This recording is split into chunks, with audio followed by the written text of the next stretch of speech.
see, that man just drove through. I was honest. Welcome back, and today we're going to be talking about parks and the benefits that they can offer. We are at a park we're kind of close to my home, and we're going to be doing some videos, some canoes out there. We're going to be doing some video, taking some pictures, and I'll be back with y'all in a few minutes.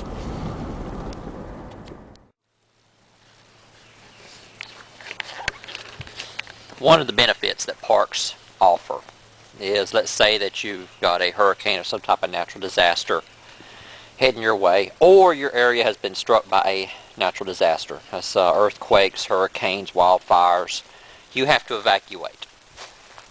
Now, getting out of a major city is going to be a real pain. Some people, whenever Hurricane Rita was coming towards Houston, Texas in 2005, some people were sitting in line for 12 and 14 hours and had barely moved. But let's say you get out of the city, you've got a relative's or a friend's house that has agreed to let you spend some time with them. This is very important. You need to have a place where you can go away from your home, a couple of 100 miles away from your home. So if you have to leave, you already know where you're going to go. One of the guys posted a question on the website, very good question, about using hotels and motels. Like, look, you will drain your bank account trying to stay at a hotel. Hotels are feasible for overnight, 1 or 2 day stays only. You will run out of money trying to stay inside of a hotel. My reply was exactly that. Finances. Finances do not allow you to live inside of a hotel. My reply then was campgrounds. If you're going to be staying there, if you've got a long trip that you need to make, you should consider campgrounds as a way to get out of your city or along your path. This is a little camp, a little fire grill. There, like that. Little fire pit. You have your picnic table, a place to hang a lantern from. You have a fire pit where you could cook something, or where you could use some charcoal, cook your food right there. Listen to how quiet it is. It's very peaceful here.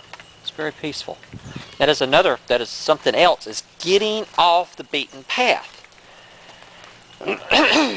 Compared to, say, $10 a night here, compared to $100 a night at a hotel. You take that difference in the money and put it to other things.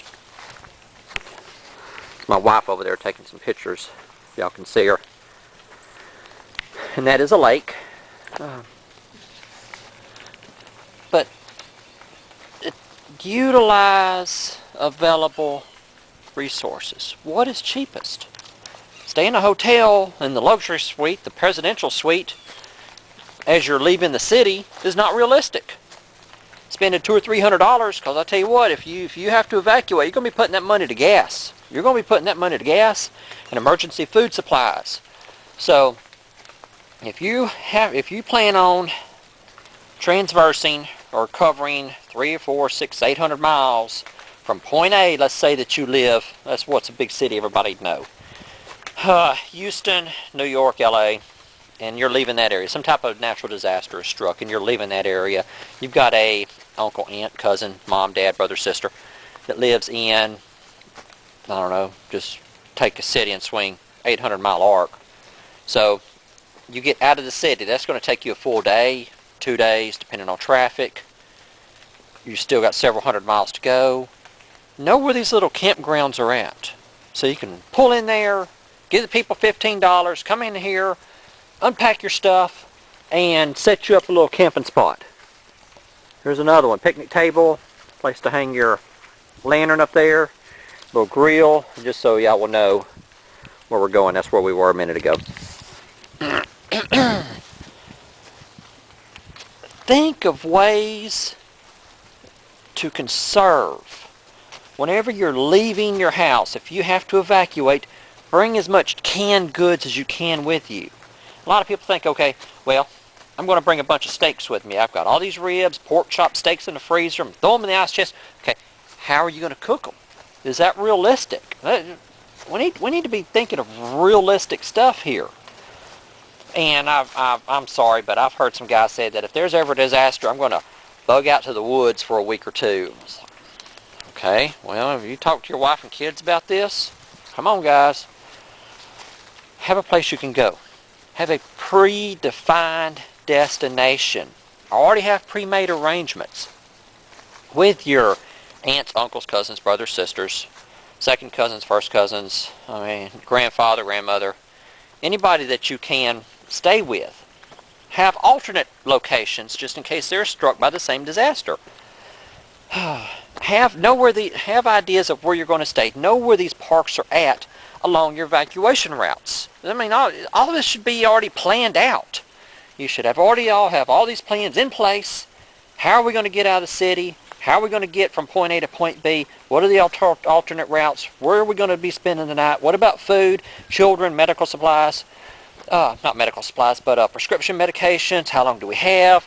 Can we get your prescription transferred somewhere else? Needs of the children, special needs parents. Y'all should already have all these plans in place.